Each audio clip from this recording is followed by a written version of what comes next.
আসসালামু আলাইকুম, কেমন আছেন সকলে? আশা করি সকলে ভালো আছেন। তো আমি আপনাদের জন্য একটা নতুন ভিন্নধর্মী একটা ভিডিও বানাবো। তো যাদের মনে করেন যে এই গরুর খামারের পাশাপাশি আপনাদের ব্রয়লার মুরগির খামার আছে, তো তাদের জন্য মূলত আজকের এই ভিডিওটা। তো যাদের হচ্ছে ব্রয়লার মুরগির খামার আছে, আমি তাদের জন্যই মূলত আজকে ভিডিওটা বানাচ্ছি। তো দেখেন এখানে আমার যে ব্রয়লার মুরগিগুলো দেখা যাচ্ছে, এই ব্রয়লার মুরগিগুলো দেখেন একদিকে দেখেন গোছায় আছে, অর্থাৎ ফ্যান চলতেছে যেই সোজা সেই সোজা মুরগিগুলো আছে। আর এই দেখেন এই সাইডগুলো সম্পূর্ণ ফাঁকা, এগুলো ফাঁকা, হ্যাঁ তো ফাঁকা। তো যার ফলে তো মনে করেন যে এই যে ব্রয়লার মুরগিগুলো চাষ করেন এই গরমের সময়, মনে করেন যে আপনাদের একটা বিষয় সবথেকে বেশি ভুল করেন, সেটা হচ্ছে যে এই যে বর্তমান যে এখন আবহাওয়ার গরম যে পরিস্থিতি, এই গরম পরিস্থিতির মধ্যে আপনারা কিন্তু অনেকেই আছেন জাস্ট মুরগির পানি দিছেন, খাবার দিছেন, সব ঠিক আছে, মানে ফ্যান চলতেছে, যদিও আমি ফ্যান এখন বন্ধ করছি। ফ্যান বন্ধ করার একটা রিজন আছে, সেটা আপনাদের আমি পরে বলতেছি। তো তার আগে একটা বিষয় বলি কি, যে আপনারা খাবার দিচ্ছেন, পানি দিচ্ছেন, আর ফ্যান তো চলতেছেই, আর আসার কিন্তু আপনারা প্রয়োজন বোধ মনে করেন না। এটাই সব থেকে আপনাদের বড় ভুল। কিন্তু এই গরমের দিনে আপনাদের ব্রয়লার মুরগির যাদের ফার্ম আছে তাদের উচিত হবে আধা ঘন্টা পর পর এসে আপনাদের এই মুরগিগুলোরে উঠাই দেওয়া বা বেড়ে মানে করে দেওয়া আর কি, মানে তুলে দেওয়া। যেমন হচ্ছে আপনাদের শোয়া আছে, এই শোয়া অবস্থা থেকে এই আপনাদেরকে এগুলো তুলে ফেলতে হবে।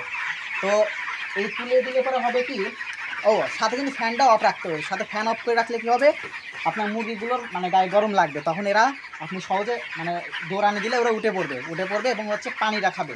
দেখেন আমার মুরগিগুলো দেখেন এখন পানি খাবার, দেখেন পানি খাবারের দিকে কিন্তু আছে, সব মোটামুটি পানি খাচ্ছে। দুই একটা মুরগি এই যে এগুলো দেখেন, তো যাই হোক এই যে ওইগুলো, তো মুরগি কিন্তু পানি খাচ্ছে। তো এই মুরগিগুলো যদি আমরা উঠাই দিতে পারি, উঠাই দিতে পারি তাহলে এরা সঠিক সময়ে পানিটা খাইবে। পানিটা খাইলে পর হবে কি, যতবার গরমই পড়ুক ওরা ওদের যে হিট স্ট্রোকের যে সমস্যাটা থাকে এটা থেকে কিন্তু ওরা বেঁচে যাবে।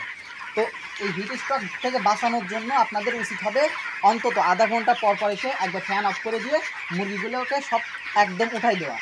তো আমি আমার মুরগিগুলোকে একদম পুরোপুরি এখন উঠাই দেবো, কারণ এরা এখন পানি খাইবে, আর পানি খাওয়ার ফলে ওদের শরীরে যে পানিটা থাকবে ওদের হিট স্ট্রোকটা ওদের হবে না। আর এই হিট স্ট্রোকের সময় কিন্তু মুরগিগুলো সব থেকে বেশি মারা যায়। খামারিরা লোকসান খাই কিন্তু এই জায়গায়, আর অন্য কোনো জায়গায় সমস্যা না হলেও এই গরমের দিনে এই হিট স্ট্রোকে মুরগি মারা যায়, কিন্তু সব থেকে বেশি খামারিরা ক্ষতিগ্রস্ত হয়। তো আপনারা এই কাজটা করবেন, মনে করেন যে এই গরমের দিনে অন্তত আধা ঘন্টা পর পর এসে এই মুরগিগুলো সব উঠাই দিবেন, তাহলে দেখবেন যে আপনাদের মুরগি হিট স্ট্রোকে মারা যাবে না ইনশাআল্লাহ।